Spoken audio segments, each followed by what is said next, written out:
बात करते हैं कुंडली की वो स्थितियां जो इस दोष का कारण बनती है। आइए जानते हैं पंडित जी से। तो पंडित जी, ऐसे कौन से कारण हैं जिससे ये दोष किसी की भी कुंडली में आ सकता है? देखिए, ज्योतिष शास्त्र में 3 प्रकार के दोषों का वर्णन किया गया है। देव दोष, पितर दोष, प्रेत दोष। देव दोष उन्हें कहते हैं जो देवता हैं, जैसे कुल देवी, कुल देवता, इनकी कुपित दृष्टि आप पर हो जाए तो ये देव दोष कहलाता है। पितर दोष उनको कहते हैं जो आपके पूर्वज दिवंगत हुए हैं और जिनकी आत्मा को शांति नहीं मिली है, जो क्रोधित होकर के आपका नुकसान कर रहे हैं, जिनकी कृपा दृष्टि न होकर बल्कि जिनकी श्राप आपके ऊपर बन रही है, वो है पितर दोष। और तीसरा है प्रेत दोष।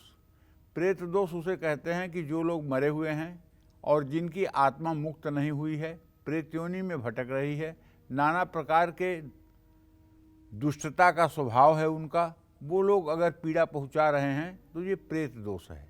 और इन सब तीनों दोषों को जानने के लिए ज्योतिष में विधिवत संकेत किए गए हैं, जिनको जान करके आसानी से उसका उपाय किया जा सकता है और किसी भी कष्ट से गुजर रहे व्यक्ति को राहत दी जा सकती है।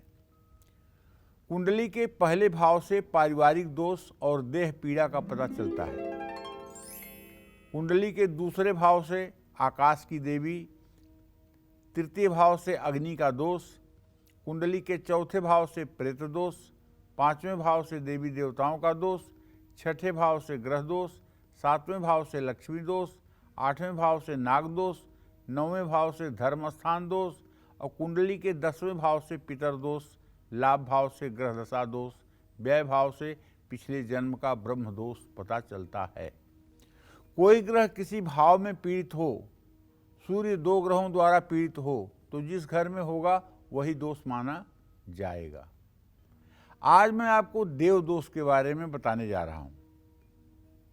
आपने, आपके परिवार ने या परिवार के किसी पूर्व सदस्य ने अपने पूर्वजों, कुल देवी या देवताओं का मानना छोड़ दिया है तो देव दोष शुरू हो जाता है।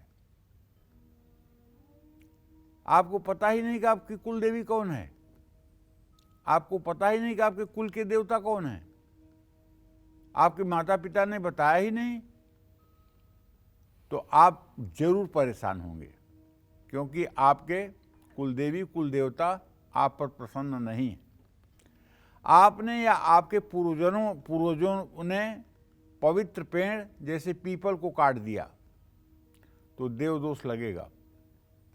पेड़ के अलावा अगर प्राण प्रतिष्ठित अचल भगवान की कोई मूर्ति है, मूर्ति का स्थान है, और अगर उसका स्थान परिवर्तन जबरदस्ती किया गया है या किसी धर्मस्थल को तोड़ा फोड़ा गया है तो भी देवदोष लगेगा। आपने, आपके परिवार ने किसी साधु संत या किसी अन्य विचारधारा के प्रभाव में आकर देवी देवताओं या कुल देवता की उपासना करनी छोड़ दी है तो भी देवदोष लगता है। किसी देवी देवता से मन्नत मांगने के बाद वो पूरी होने के बाद भी अपना वादा पूरा ना किया हो तो भी देवदोष लगता है। अब ये तो देवदोष इन दोषों से लगता है, लेकिन देवदोष है कि नहीं ये पता कैसे चले? तो मैं आपको पूरे ज्योतिष का एक सार, एक तत्व बताना चाहता हूं जिससे आप पता कर सकते हैं देवदोष है कि नहीं। चमत्कार ज्योतिष नाम की एक किताब है ज्योतिष की, जिसमें एक सिद्धांत है। सिद्धांत ये है, तिथि वार नक्षत्रम लग्नम प्रहरमेव च अष्टाभिस्तु हरित भागम शेषांके फलमादिशेत। अर्थात तिथि वार नक्षत्र, लग्न और प्रहर, ये पांचों चीज़ों को जोड़ लीजिए और इसमें 8 का भाग दीजिए।